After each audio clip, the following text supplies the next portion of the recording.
Assalamualaikum warahmatullahi wabarakatuh. Bismillahirrahmanirrahim. Alhamdulillahirabbil alamin wassalatu wassalamu ala asyrafil anbiya'i wal mursalin sayyidina maulana Muhammadin wa ala alihi washabbihi ajma'in. Subhanaka la ilma lana illa ma 'allamtana innaka antal alimul hakim. Rabbi shrah li sadri wa yassir li amri wahlul 'uqdatam min lisani yafqahu qawli. Subhanallah, alhamdulillah, wa la ilaha illallah, wallahu akbar, wa la hawla wa la quwwata illa billahil 'aliyyil 'azim. Adada kulli harfin kutiba yuktab abadal abidin wa dahirin. Qala al-muallif al-imam Izzuddin bin Abdussalam rahimahullahu ta'ala wa nafa'ana bihi wa bi'ulumihi fid dharain amin. Pemirsa Alawin History dimanapun kalian berada, semoga dirahmati oleh Allah dan diberikan taufik untuk tetap bisa melaksanakan ibadah puasa pada tahun ini. Dan semoga kita diberikan taufik untuk menambahkan pundi-pundi amal kita di bulan suci Ramadan. Alhamdulillah, tidak terasa pada malam hari ini kita akan mengakhiri atau menghatamkan kitab yang sejak awal Ramadan kita baca, yaitu kitab Maqasidus Shaum. Di sini menjelaskan tentang hal-hal yang berkaitan tentang puasa, ya, dimulai dengan kewajiban, kemudian keutamaan puasa, adab-adab puasa, dan hal-hal yang dijauhi ketika seseorang itu sedang puasa. Kemudian mengenai pencarian malam Lailatul Qadar, i'tikaf, membaca Al-Quran, kemudian puasa sunnah, ya, 6 Syawal setelah bulan Ramadan, kemudian puasa mutlak, ya, puasa yang tidak ada waktunya, kemudian puasa tatawwu, puasa-puasa sunnah, yang semuanya telah kita baca selama kita berada di bulan Ramadan tahun ini. Semoga apa yang kita baca dapat bermanfaat bagi kita dan bisa kita amalkan, ya, sekarang ataupun yang akan datang, dan bisa kita tularkan kepada teman-teman kita. Melanjutkan pembahasan kita, yaitu bab 9, ya, hampir terakhir, karena di kitab ini memiliki 10 pembahasan, dan pembahasan kita pada bab kali ini, bab 9, yaitu tentang puasa yang sunnah. Pada hari-hari sebelumnya juga sudah kita singgung sedikit, ya, beberapa puasa yang dianjurkan oleh syariat. Dan kita sekarang sampai kepada puasa yang ke-6, yaitu fi shaumi asyri Dzulhijjah, mengenai puasa pada 10 Dzulhijjah. Ini mulai tanggal 1 sampai tanggal 10. Ini bukan berarti tanggal 10 kita dianjurkan puasa, ya, akan tapi malah haram, ya, tanggal 10. Ini di sini asyri Dzulhijjah, yaitu 10 hari pertama, mulai tanggal 1 Dzulhijjah sampai dengan tanggal 9 Dzulhijjah. Qala sallallahu alaihi wasallam, ma min ayyamin al-amalu as-salihu fihinna ahabbu ila Allah min hadhil ayyam al-ashr. Tidak ada dari suatu hari, ya, tidak ada suatu hari pun yang mana amal kebaikan di dalamnya itu lebih dicintai oleh Allah Subhanahu wa taala dibanding 10 hari pertama pada bulan Dzulhijjah. Ini pada tanggal 1 sampai tanggal 9. Yang mana bulan Dzulhijjah ini termasuk bulan yang haram, ya, bulan yang dimuliakan oleh Allah. Faqulu ya Rasulullah wal jihad fi sabilillah. Kemudian para sahabat bertanya, wahai Rasulullah, apakah jihad itu masih kalah dengan orang yang berpuasa pada 10 hari pertama pada bulan Dzulhijjah? Walal jihad fi sabilillah. Rasulullah menjawab, ya, meskipun jihad fi sabilillah, illa rajulun kharaja bi nafsihi wa malihi falam yarji' min dzalika bi syai'. Dan di sini Rasulullah mengecualikan ada seseorang yang dapat melampaui pahala orang yang berpuasa pada 10 hari pertama di bulan Dzulhijjah, yaitu adalah seseorang yang keluar dengan dirinya dan hartanya, ya, untuk jihad fisabilillah, kemudian pulang tidak membawa suatu apapun, ya, yakni hartanya habis dan dia dalam keadaan syahid. As-sabi', fi shaumi yaumi Arafah. Yang ketujuh adalah puasa hari Arafah tanggal 9 ya, tanggal 9 Dzulhijjah. Qala sallallahu alaihi wasallam, kalau tanggal 8 yaitu puasa tarwiyah. 8 tarwiyah, 9 Dzulhijjah, 9 Arafah, 10 hari raya Idul Adha, dan tidak boleh berpuasa di dalamnya itu ya. Jadi yang dianjurkan ya, tarwiyah dan puasa Arafah tanggal 9. Siyamu yaumi Arafah ahtasib 'ala Allah ayyukaffira as-sana allati qablahu was-sana allati ba'dahu. Ya, puasa hari Arafah aku berharap kepada Allah bahwa Dia akan menghapus dosa yang tahun lalu dan tahun yang akan datang. Jadi pahalanya itu 2 tahun ya, orang yang berpuasa pada hari Arafah.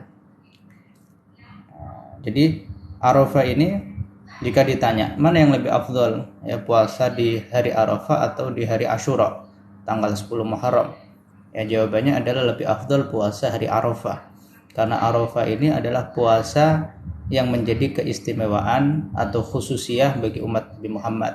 Umat-umat terdahulu tidak ada syariat untuk melaksanakan puasa di hari Arafah. Akan tetapi Asyura ya, kalau Asyura itu di umat-umat terdahulu itu dianjurkan. Bahwa bahkan Nabi ketika berada di Madinah ya, datang ke Madinah, beliau melihat orang-orang Yahudi itu melaksanakan puasa karena mereka melaksanakan seperti itu sebagai ungkapan rasa syukur ketika Nabi Musa diselamatkan dari kejarannya Fir'aun ya. Karena di tanggal 10 Muharram ini banyak kejadian ya, yang banyak sekali ya.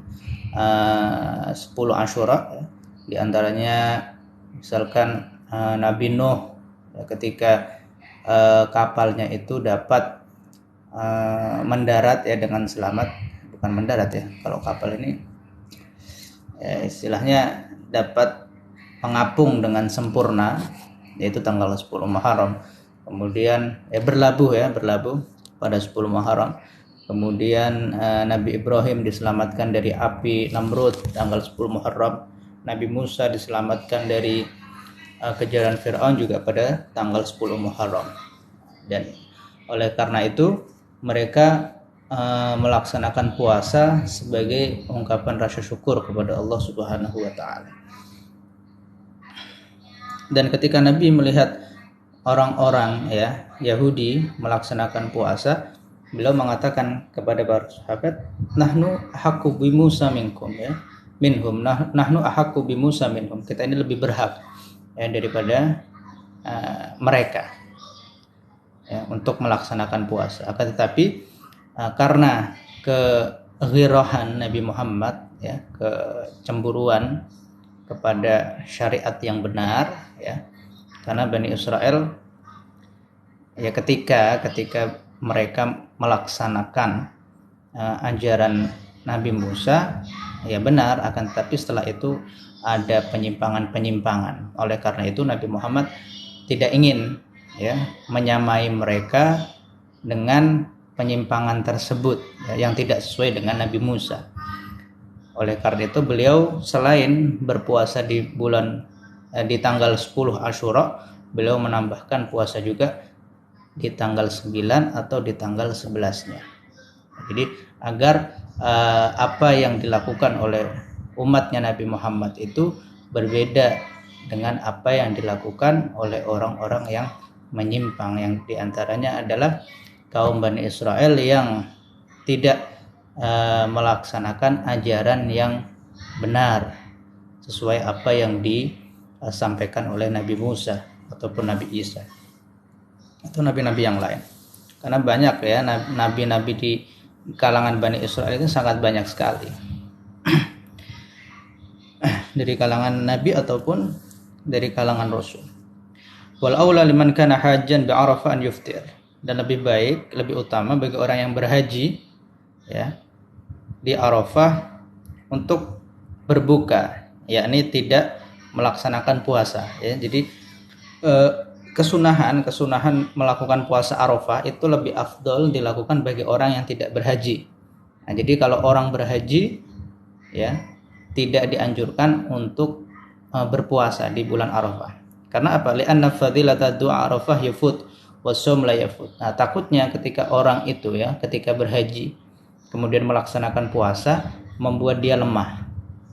Ya, membuat dia lemah sehingga dia tidak kuat atau bermalas-malasan untuk melaksanakan doa bermunajat kepada Allah Subhanahu wa taala. Bahkan di situ kewajiban Arafah ya di tanggal 9 tersebut. Ya, takutnya jika dia melaksanakan puasa dia tidak bisa melakukan hal yang wajib yang harus dilakukan ketika seorang itu berhaji. Oleh karena itu tidak dianjurkan. Ya, karena fadilah doa Arafah yafut. Nah, bisa jadi ketika seorang melaksanakan puasa, ya, orang yang berhaji itu dia akan ketinggalan atau tidak sempat untuk melakukan doa. Dan doa di padang Arafah itu termasuk doa yang mustajab. Wasum la yafut. Sedangkan orang yang berpuasa di bulan Arafah itu bisa dilakukan ketika mereka berada di rumah ya. Nah, insya Allah dengan harapan mereka mendapatkan umur yang panjang. Nah, tapi ala kulli hal dia kalau berpuasa bisa dilakukan di tempat yang lain. Tapi kalau seandainya orang berpuasa di bulan Arafah, ditakutkan dia tidak kuat ya untuk melaksanakan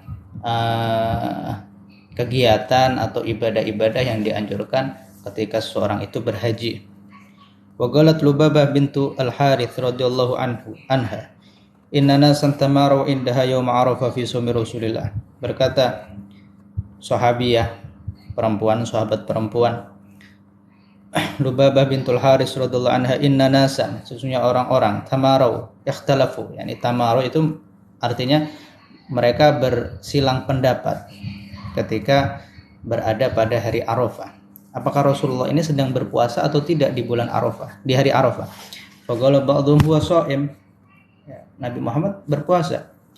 Wa qala ba'dhum laisa bishaim. Sebagian yang lain berpendapat Nabi tidak berpuasa. Fa arsalat ilaihi biqadahi labanin. Maka setelah itu ada sahabat perempuan mengirimkan kepada Nabi Muhammad segelas susu. Wa huwa waqifun ala ba'irihi fasyaribahu. Nah, ketika memberikan susu tersebut, kebetulan Nabi Muhammad sedang duduk di atas untanya, fasyaribahu, kemudian meminumnya. Nah, berarti di sini memberikan dalil bahwasanya Nabi Muhammad tidak berpuasa di hari Arafah. Ya, karena posisinya tidak sedang berhaji. Tapi kalau seandainya orang yang di Arafah itu berhaji, itu tidak masalah juga ya, tidak masalah. Bukan berarti haram ya. Tapi takutnya ketika dia berpuasa dia akhirnya tertinggal ya fadilah-fadilah yang lain yang seharusnya dilakukan seseorang yang sedang berhaji. Nah, itu adalah tentang puasa Arafah. Kemudian atsamin fi ayyamil bid. Puasa yang ke-8 adalah puasa ayyamil bid ya, bulan yang putih. Yaitu tanggal 13, 14, 15 di tiap bulan. Ada juga ayyamus sud, disunahkan juga ayyamus sud ya, hari-hari gelap. Ini bulan itu meredup maksudnya ya. Jadi kalau ayyamil bid hari-hari terang itu maksudnya matahari sedang purnama, sedang bersinarnya. Kalau ayyamus sud ketika bulan itu sudah mulai meredup sehingga hilang dan akan muncul kembali setelahnya berubah menjadi hilal, kan seperti itu ya. Kalau ayyamus sud tanggal 28, 29, 30. Dan keduanya juga disunahkan ya, puasa ayyamul bid atau ayyamus sud. Qala Abu Hurairah radhiyallahu anhu, "Awsani khalili bi thalathin." Berkata sahabat Abu Hurairah yang bernama asli Abdurrahman bin Sakhrin, ya, beliau masuk Islam pada tahun ke-7 Hijriah ya, setelah perang Khaybar. Ausani khalili, kekasihku memberi wasiat kepadaku, yakni Nabi Muhammad ya, memberi wasiat kepadaku bithalat, dengan 3 hal. Bisiyami thalathati ayyam min kulli syahrin, puasa 3 hari di setiap bulan ya, ayyamul bid ya, wa raq'atayad duha, dan 2 rakaat salat duha, wa an utir qabla an arquda, dan untuk aku melaksanakan witir sebelum aku tidur ya. Jadi 3 hal ini adalah wasiat yang disampaikan oleh Nabi Muhammad kepada Abu Hurairah radhiyallahu anhu, yaitu puasa 3 hari setiap bulan, yang mana apabila dilaksanakan ya rutin tiap bulan, maka seakan-akan dia melaksanakan puasa sepanjang tahun. Karena al-hasanatu bi asyri amsalihha. Al-hasanatu bi asyri amsalihha. Karena satu kebaikan itu seperti 10 kebaikan. Ya, maka 30 kali 12 ya kan 360 hari. Maka seakan-akan dia berpuasa sepanjang tahun. Rakaat duha dan rakaat 2 rakaat duha ya. Ini minimal ya. Yang paling banyak 12 rakaat, tapi yang lebih afdal adalah 8 rakaat. Wa an utir qabla an arkut. Kemudian salat witir ya. Salat witir minimalnya 1, kemudian maksimalnya 11. Ya. Kalau mau salat lain, salat mutlak ya, 2 rakaat atau tambah tahajud. Ya, boleh seperti itu. Dan witir dianjurkan ketika bulan Ramadan itu dilaksanakan secara berjamaah. Nah, maka ya terkadang orang salah ya ketika sholat tarawih sudah selesai, akhirnya dia pulang beranggapan aku nanti akan melaksanakan sholat lain ketika di rumah. Nah, seperti itu. Karena witir itu kan sebagai penutup sholat. Nah, ini adalah anggapan yang salah. Jadi laksanakan witir bersama imam di masjid dengan berjamaah, karena itu lebih afdal ya di bulan Ramadan daripada dia sholat witir sendirian di dalam rumahnya masing-masing. Urusan dia nanti akan melaksanakan sholat lain, misalnya sholat tahajud, laksanakan sholat tahajud 2 rakaat, atau mau dia melaksanakan sholat witir lagi ya sehingga jadi genap ya, melaksanakan sholat lain kemudian diakhiri dengan witir lagi ya. Jadi tidak perlu dipermasalahkan hal-hal seperti ini. Wa qala Abu Dzar radhiyallahu anhu qala Rasulullah sallallahu alaihi wasallam man shoma min kulli syahrin 3 ayyam fadzalika siyamud dahr. Ini yang saya katakan tadi ya, berkata Abu Dzar, Rasulullah bersabda, barang siapa yang berpuasa di setiap bulan 3 hari, maka itu sama dengan puasa setahun. Fa anzalallahu tasdiqa dzalika fi kitabih. Maka Allah menurunkan yang sesuai, yang cocok dengan hadis tersebut, man jaa bil hasanati falahu asyru amsalihha. Barang siapa yang melaksanakan satu kebaikan, maka baginya 10 kelipatan ya apa yang dia kerjakan. Al-yaum bi asyrati ayyam. Maka satu hari itu sama dengan 10 hari. Wa qala Abu Dzar radhiyallahu anhu amarna Rasulullah sallallahu alaihi wasallam bi siyami 3 ayyamil bid. 13 wa 14 wa 15. Rasulullah memerintahkan aku untuk melaksanakan puasa 3 hari ya dalam ayyamul bid 13, 14 dan 15. Kemudian puasa yang ke-9 dan 10 atas wal ashir fi shaumil itsnain wal khamis ya, puasa Senin dan Kamis. Rasulullah sallallahu alaihi wasallam an shaum yaumil itsnain. Rasulullah ditanya tentang puasa hari Senin. Karena Nabi Muhammad sering ya melaksanakan puasa hari Senin. Faqala fihi wulidtu. Pada hari tersebut aku dilahirkan. Dan ini cukup ya sebagai dalil bahwasanya Maulid itu ya sesuatu yang bid'ah, tapi bid'ah yang hasanah ya. Karena dengan dalil ketika Nabi ditanya ya, oke, Maulid tidak ada di zaman Nabi Muhammad ya, tapi kita dapat mengkiaskan dengan aktivitas yang hampir mirip ya, yang konteksnya itu hampir mirip apa yang dilakukan oleh Rasulullah, yaitu puasa ya. Ketika ditanya kenapa engkau berpuasa di hari Senin ya Rasulullah, fihi wulidtu, di hari tersebut aku dilahirkan, wa fihi unzila alayya, dan di hari Senin tersebut aku diturunkan wahyu. Begitu juga pada hari tersebut juga diutus sebagai nabi ya. Wa qalat Aisyah radhiyallahu anha kana Nabi sallallahu alaihi wasallam yataharra shaumal itsnain wal khamis. Berkata Sayyidatuna Aisyah bahwasanya Nabi Muhammad itu menjaga ya, puasa hari Senin dan hari Kamis, sering dilaksanakan. Karena juga hari Senin dan hari Kamis ini merupakan hari di mana amal itu disodorkan kepada Allah Subhanahu wa taala. Jadi di dalam Islam itu ada beberapa penyetoran amal, penyodoran amal ya. Dan itu dilakukan dalam beberapa waktu. Ada yang durasinya harian, yaitu pada waktu asar dan waktu subuh. Ada yang durasinya mingguan, yaitu hari Senin dan hari Kamis. Ada juga yang durasinya tahunan, yaitu pada nisfu Sya'ban. Ada juga yang amalan itu langsung sampai kepada Allah, langsung tembus ke langit, yaitu ketika waktu zuhur ya, tergelincirnya matahari sampai dia melaksanakan sholat zuhur. Nah, itu namanya ar-raf'ul fawri, di mana amalan seorang jika dilakukan di waktu tersebut, maka amalan itu akan langsung sampai kepada Allah Subhanahu wa taala. Maka oleh karena itu, kenapa Rasulullah suka ya melaksanakan puasa di hari Senin dan Kamis? Karena di hari tersebut, ya 2 hari tersebut, amalan itu langsung ya dilihat oleh Allah. Wa uhibbu an yu'rada amal, aku suka ya jika amalku itu ketika disodorkan sedangkan aku dalam keadaan puasa. Waqala Abu Hurairah radhiyallahu anhu qala Rasulullah sallallahu alaihi wasallam tu'radul a'mal yaumal itsnin wal khamis. Ya, amal-amal disodorkan pada hari Senin dan Kamis. Wa uhibbu an yu'radha amali wa ana sha'im. Dan aku suka ya disodorkan amalku sedangkan aku dalam keadaan berpuasa. Ini adalah bab 9 yang berkaitan dengan puasa-puasa sunnah. Sekarang kita beranjak pada bab terakhir, al-faslul asir fil ayyam allati nuhiya an siyamiha.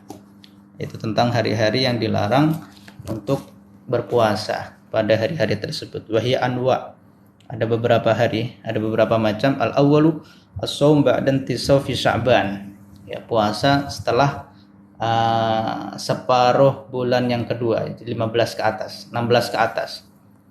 Nah, itu dilarang ya. Qala Rasulullah idza kana nisfu min Sya'ban fa amsiku anis siyam hatta yadkhula Ramadan. Ketika sudah sampai pada setengah kedua dari bulan Sya'ban, fa amsiku, maka tahanlah. Ya, tahanlah jangan berpuasa maksudnya.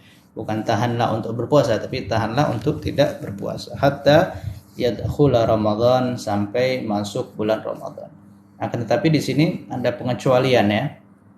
Tidak semua puasa, tapi dikecualikan puasa yang pertama adalah puasa yang sudah menjadi kebiasaannya dia. Misalkan dia sebelumnya memiliki wirid ya atau riyadhah atau amalan ya berupa puasa Senin dan Kamis ya. Maka ketika Senin dan Kamis itu berada di setengah bulan kedua dari bulan Sya'ban, itu tidak masalah karena itu sudah menjadi adat ya, kebiasaan baginya. Atau ketika seorang melaksanakan puasa qadha ya, sebelumnya belum sempat dikerjakan, mungkin ada udzur atau yang lain sebagainya, sehingga belum sempat mengerjakan dan baru sempat mengerjakan ketika setelah 15 Sya'ban, maka diperbolehkan ya, karena puasanya puasa wajib atau puasa nazar ya, yang wajib ya, jadi diperbolehkan.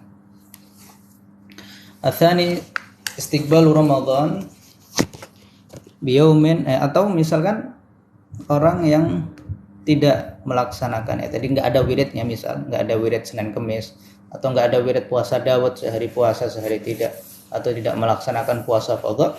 Misalkan ada orang berpuasa di tanggal 15 ya.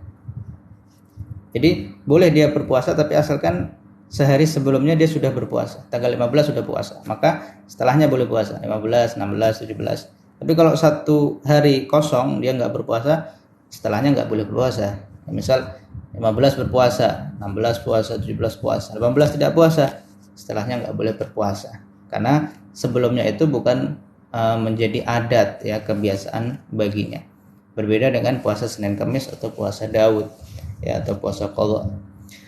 Atsani istiqbal Ramadan biyaumin aw yaumin. Dia berpuasa terlebih dahulu sehari atau 2 hari sebelum masuk waktu Ramadan ya. Qala sallallahu alaihi wasallam, ini juga tidak diperbolehkan. La taqaddamu Ramadan biyaumin wala biyaumin. Tidak boleh kalian mendahului Ramadan 1 hari ataupun 2 hari. Illa rajulan kana yasumu shauman falyasumhu. Kecuali seorang yang dia berpuasa, ya berpuasa yang tadi ya, yang telah saya sebutkan ya, puasa Daud atau nazar dan sebagainya, maka tidak masalah. Tapi kalau seandainya ya tanggal 28 Sya'ban dia puasa, 29 Sya'ban, tidak boleh seperti itu ya. Atsalis saumu yaumish syak, puasa di hari syak, hari keraguan, yaitu tanggal 29 Sya'ban ya. Karena di hari ini sedang ramai ya, atau sedang sibuk dengan memantau hilal, apakah besok itu termasuk puasa, termasuk bulan Ramadan atau tidak ya. Maka seorang tidak boleh melaksanakan puasa di hari syak. Qala Ammar bin Yasir radhiyallahu anhu, man shoma yauma syak faqad asaba al-qasim. Barang siapa yang berpuasa di hari syak, maka dia telah berdosa atau melanggar Abul Qasim Nabi Muhammad SAW. Kunyah ya Abul Qasim. Nabi Muhammad punya anak, salah satunya Al-Qasim, meninggal di waktu kecil sehingga dijadikan kunyah Abul Qasim. Ar-Rabi' shaumul idain, puasa di 2 hari raya juga tidak boleh. An Abi Hurairah radhiyallahu anhu anna Rasulullah sallallahu alaihi wasallam naha an siyam yauman, yaumul adha wa yaumul fitr. Ada orang puasa di hari raya Idul Adha atau Idul Fitri ya, haram hukumnya.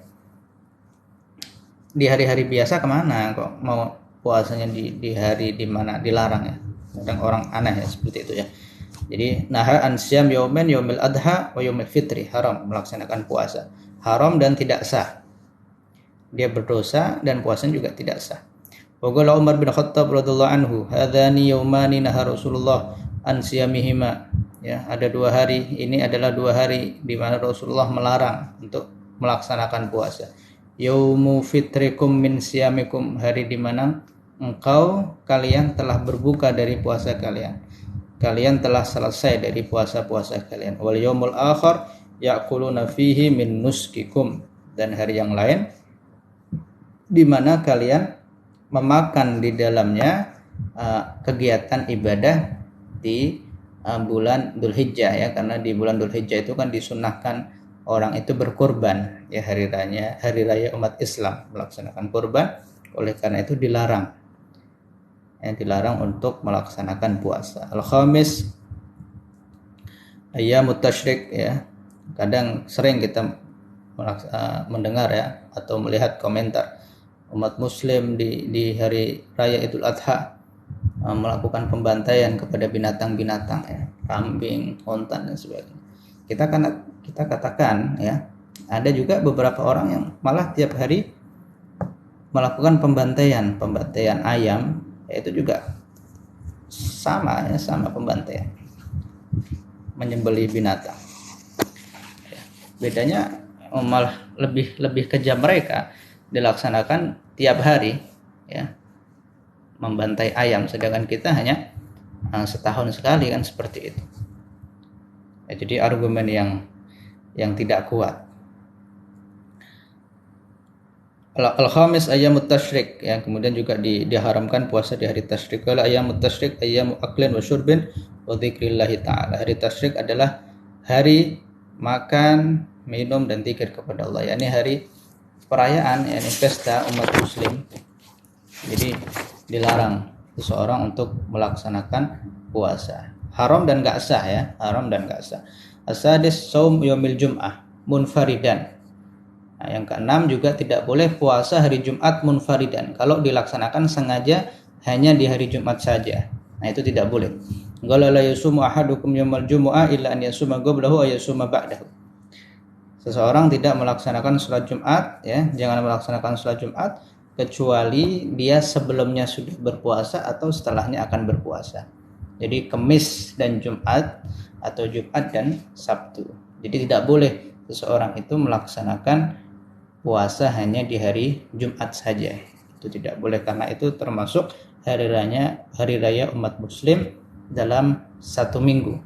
Begitu juga makruh ya, tidak boleh seseorang hanya melaksanakan puasa di hari Sabtu, karena tasyabbuh ya, atau itu merupakan hari rayanya orang Nasrani, orang Yahudi. Begitu juga seorang nggak boleh melaksanakan hanya di hari Ahad, karena itu adalah hari rayanya orang Nasrani. Jadi kalau ingin melaksanakan di hari Jumat, ya, Sabtu atau Minggu, hendaknya dia melaksanakan puasa sebelumnya atau puasa setelahnya. Wa qala alaihi salatu wassalam la takhtassu lailatal jumu'ah bi qiyamin min bainil layali. Jangan kalian mengkhususkan malam Jumat dengan melakukan ibadah daripada malam-malam yang lain. Jadi jangan kalian itu hanya mengkhususkan ibadah pada malam Jumat saja. Wala takhtassul jumu'ah bi siyamin bainil ayyam, dan jangan juga kalian mengkhususkan berpuasa hanya di hari Jumat saja. Illa ayyakuna fi shaumin yasumuhu ahadukum, ya. Kecuali Jumat itu ya memang sudah menjadi kebiasaannya dia, ya, misal wiridnya dia sebelumnya puasa Daud atau nadar, ya, yang harus dilaksanakan di hari Jumat, atau dia melaksanakan qadha karena mepet ya dengan Ramadan. Nah, itu adalah beberapa hari yang dilarang seseorang itu untuk berpuasa. Alhamdulillah kita telah menamatkan kitab Maqasidus Shiyam karangan Imam Izzuddin bin Abdussalam, dan alhamdulillah juga ya ini merupakan agenda tahunan, yang mana tahun kemarin kita juga sudah membahas kitab tentang puasa yang berjudul As-Shiyam karangan Syekh Abdullah Sirajuddin Al-Husaini, akan tetapi via voice note, dan di share melalui Telegram. Ya silahkan kalau jika ada yang bertanya.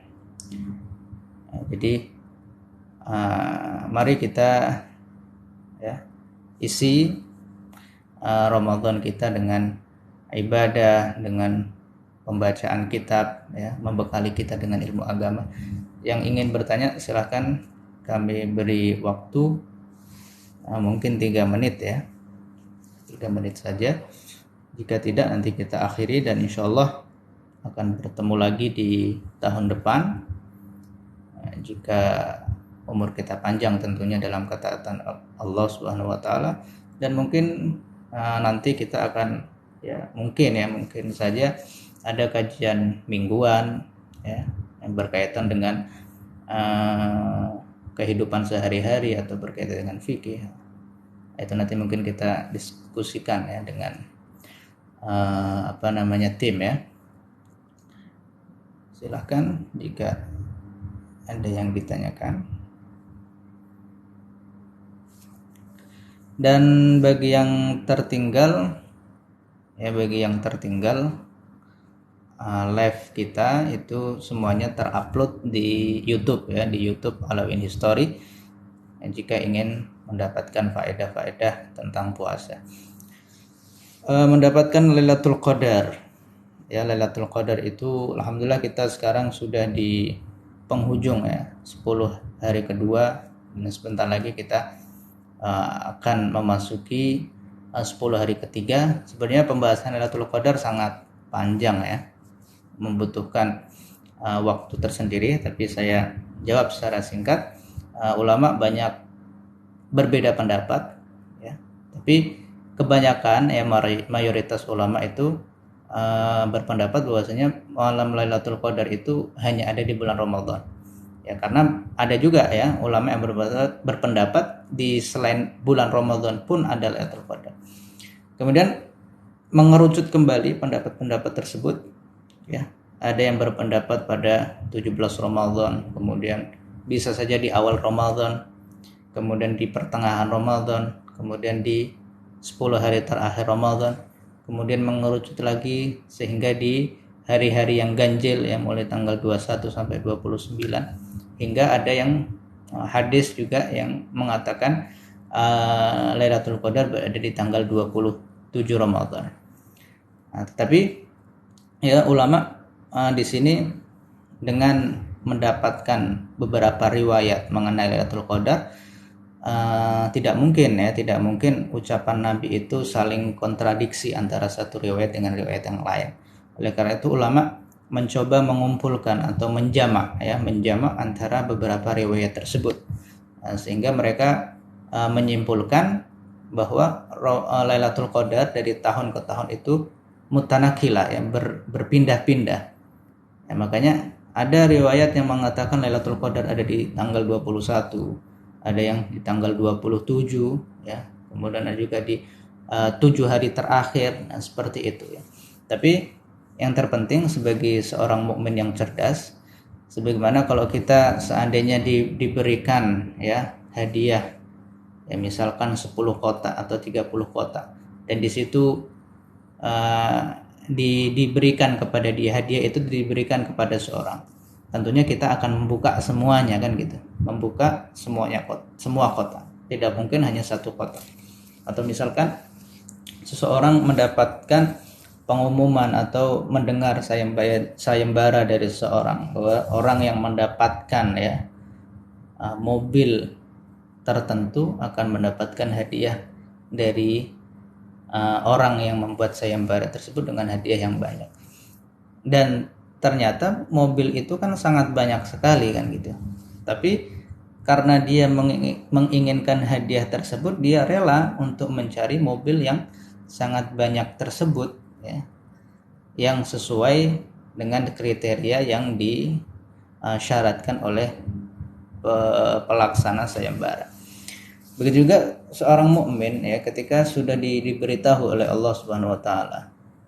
Kemudian Nabi juga menjelaskan bahwasanya bulan Lailatul Qadar ada di bulan Ramadan ya. Sebagai orang yang cerdas, pasti dia akan melaksanakan atau beribadah dan mencari Lailatul Qadar itu mulai dari tanggal 1 sampai tanggal terakhir.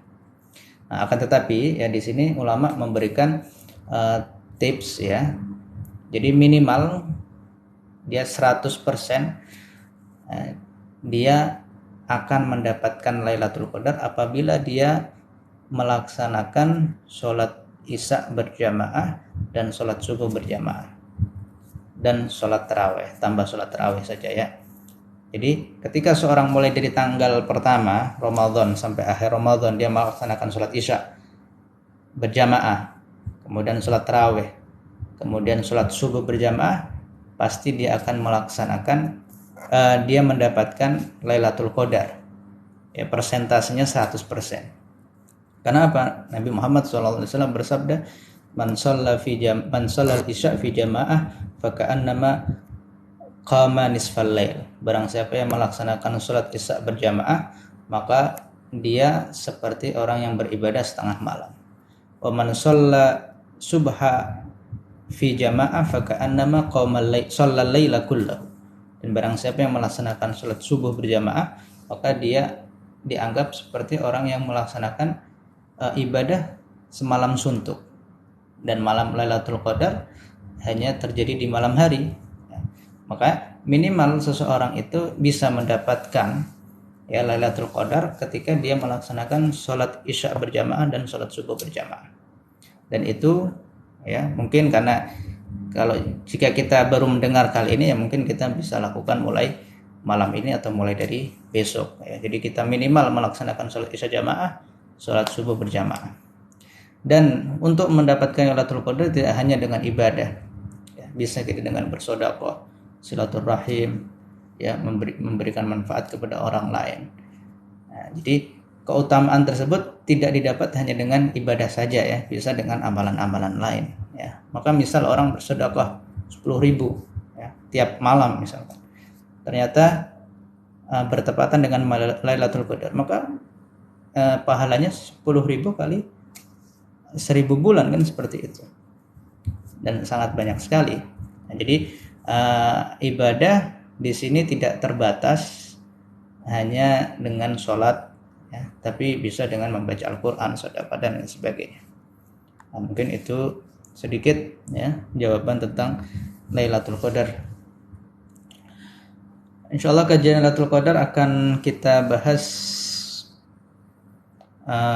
di kajian Nabawi TV insyaallah di hari Senin ya, tentang Lailatul Qadar ya. Oke, jadi tutup doa Ustadz ya, karena ini adalah pertemuan terakhir. Mari kita akhiri pembacaan kitab ini dengan doa. Bismillahirrahmanirrahim. Allahumma ja'alna jam'an jam'an fura, tafarruqan min ba'di tafarruqan ma'suma. Wa la taj'al ma fina wa la ma'ana wa la hawlan syaki wa la mahruma wa la matruda. Billahumma bifadlika musi'ana lil muhsinin wa muhsina li 'amilina wa 'amilina lil mukhlisina liman niku karim bi rahmatikar rahimin. Allahumma ja'alni wa ikhwani wa auladi wa dzurriyyati wa talabati wa talibati min ulama al 'amilin wa du'atil mukhlisin wa min al muslimin. ولا حساب في يوم الدين محفوظ من جميع الفتن وظهر من بطن متحلقين بأهلك سيد المسلمين المستقيمين في رب العالمين مفتوح عليهم فتح العلم فقههم في الدين وعلم التفسير والتعويل معافى من جميع الأمراض والأسقام خصوصا من الأمراض القلبية ومن طال عمره وحسن عمله صلى الله عليه وسلم محمد وعلى آله وسلم الحمد لله رب العالمين.